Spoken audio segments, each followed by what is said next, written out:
बाहर लोग, एक लाश और एक ऐसा मर्डर वेपन जिसे हर किसी ने इस्तेमाल किया है। Murder on the Orient express.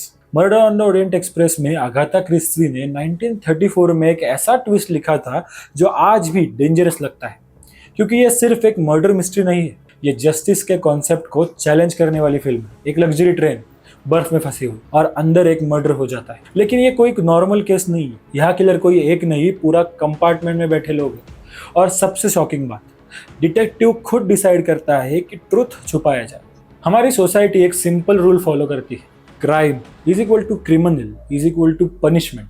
लेकिन यहाँ इक्वेशन बदल जाती है। यहाँ 12 लोग हैं और हर किसी ने थोड़ा थोड़ा क्राइम में हाथ बटाया है।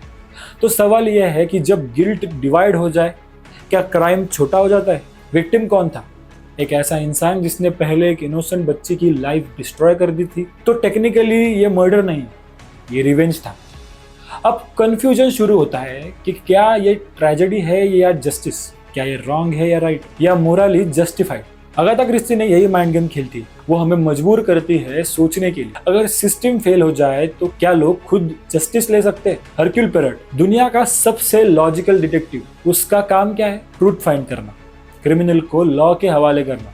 लेकिन इस केस में वो खुद रूल ब्रेक कर देता है। पोयरोट 2 सॉल्यूशन देता है, फेक किलर स्टोरी, दूसरा रियल ट्रूथ। 12 किलर्स और फिर वो चूज करता है झूठ को। और यही मोमेंट ऑडियंस को अनकंफर्टेबल करती है, क्योंकि पहली बार हीरो का जस्टिस सिस्टम के खिलाफ जाता है।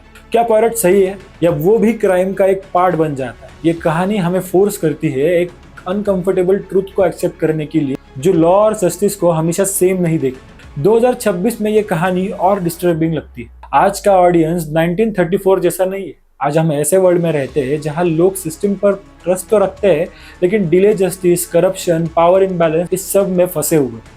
अब लोग ओपनली पूछते हैं, अगर सिस्टम फेल हो जाए तो क्या विजिलेंट जस्टिस सही है? इसलिए आज जब हम ये स्टोरी देखते हैं तो हम डिवाइड हो जाते हैं। एक साइड कहती है कि विक्टिम डिजर्व इट, जस्टिस सर्व। दूसरी साइड कहती है अगर कोई खुद जस्टिस लेने लगे तो कियोस हो जाएगा।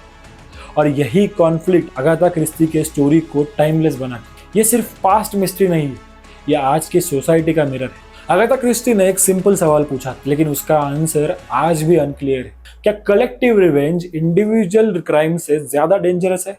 क्योंकि जब इंसान क्राइम करता है तो हम उसे पनिश कर सकते हैं, लेकिन जब ग्रुप इन्वॉल्व हो तो रिस्पॉन्सिबिलिटी डिसॉल्व हो जाती है और मोरालिटी ब्लर हो जाती है। शायद इस केस का सबसे बड़ा ट्विस्ट ये नहीं है कि किलर कौन है, बल्कि यह है कि क्या हम खुद उस क्राइम को जस्टिफाई कर रहे हैं।